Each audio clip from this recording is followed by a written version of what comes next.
बच्चों, आज हम एक बहुत ही इम्पोर्टेंट टॉपिक के साथ हाज़िर हुए हैं और ये वो टॉपिक है जो बहुत सारे बच्चों को समझने में मसला होता है। लेकिन आज की इस वीडियो को देखने के बाद आपका ये मसला हमेशा और हमेशा के लिए हल करने वाले हैं।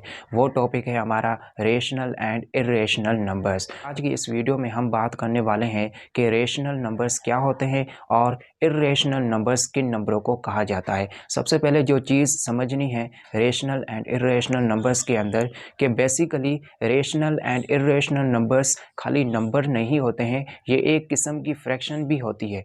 और आज इस फ्रैक्शन को हम इस वीडियो में समझेंगे कि किस फ्रैक्शन को हम रेशनल नंबर्स कहते हैं और किस फ्रैक्शन को हम इर्रेशनल नंबर्स कहते हैं। रेशनल एंड इर्रेशनल नंबर्स को समझने से पहले हमें समझना होगा टाइप्स ऑफ फंक्शन। बेसिकली जब आप टाइप्स ऑफ फंक्शन समझ जाओगे तो ऑटोमेटिकली आप रेशनल एंड इर्रेशनल नंबर्स को भी समझ जाओगे। तो चलो शुरू करते हैं आज की हम इस वीडियो। बेसिकली फ्रैक्शन हमारे पास दो टाइप्स की होती है जिन्हें हम कहते हैं terminating fraction and non terminating fraction. तो सबसे पहले बात करने वाले हैं कि टर्मिनेटिंग फ्रैक्शन क्या होती है। इस टर्मिनेट का मतलब कोई चीज़ ख़त्म होना, कंप्लीट हो जाना। तो ऐसी फ्रैक्शन को हम कहते हैं टर्मिनेटिंग फ्रैक्शन। मैं आपको एग्जांपल दूंगा तो आप समझ जाएंगे। एग्जांपल नंबर 1 है 18/2।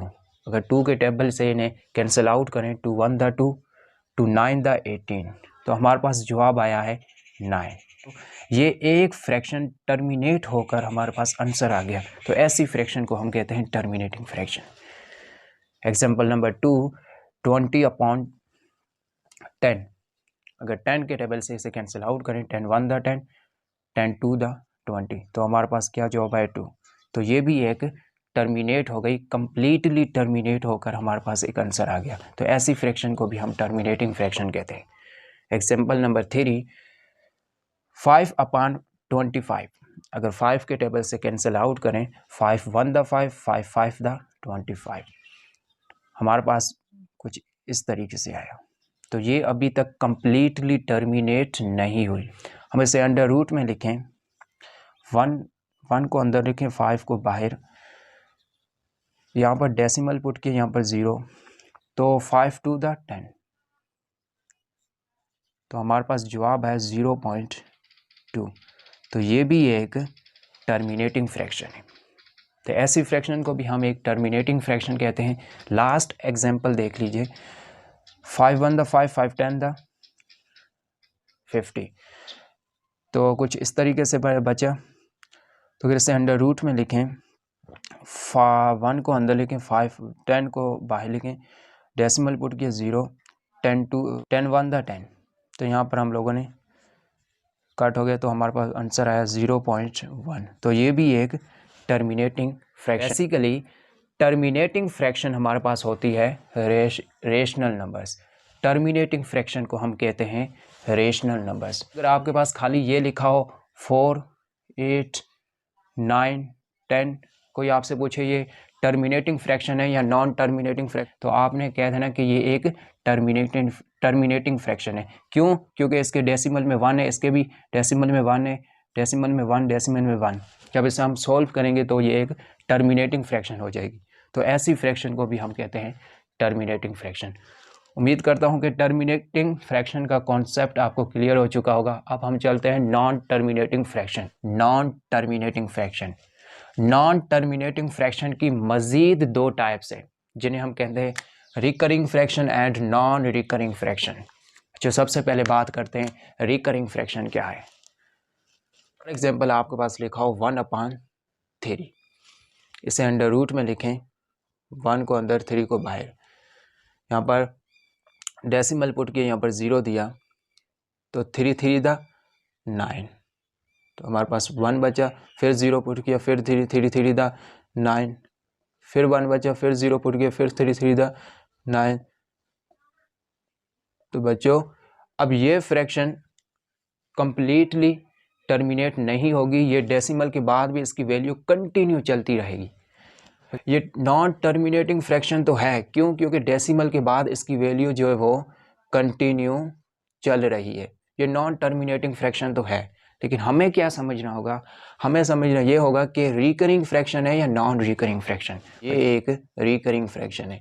क्यों? क्योंकि डेसिमल के बाद इसकी वैल्यू जो है वो कंटिन्यू रिपीट हो रही है, तो ऐसी वैल्यू को कहते हैं रिकरिंग फ्रैक्शन। जो बेसिकली अगर मैं आपसे पूछूं ये रिकरिंग फ्रैक्शन रेशनल नंबर्स हैं या इरेशनल नंबर्स, तो ये रिकरिंग फ्रैक्शन भी हमारे पास एक रेशनल नंबर्स है। अब हम आते हैं non recurring fraction.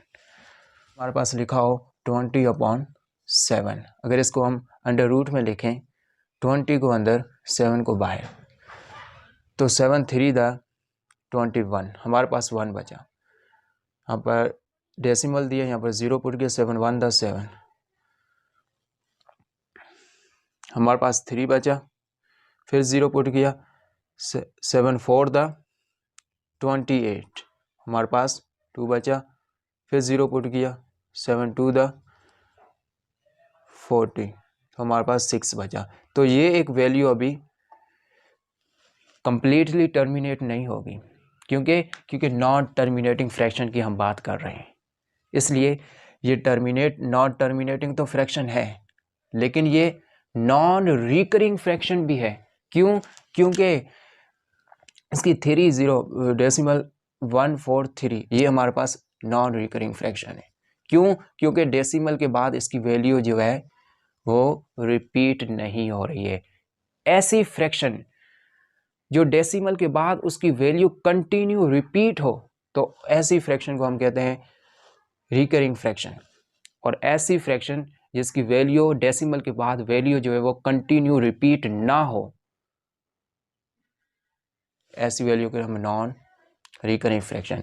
Basically non recurring fraction हमारे पास होते हैं irrational numbers. Non recurring fraction हमारे पास होते हैं इरेशनल नंबर्स। उम्मीद करता हूँ कि आपको ये वीडियो अच्छी लगी होगी, और अगर आपको ये वीडियो अच्छी लगी हो तो मेरे चैनल को सब्सक्राइब कीजिए, बेल आइकन को ऑन कीजिए, क्योंकि हर न्यू वीडियो आने वाली का नोटिफिकेशन आपके पास पहुँचे। Thank you so much.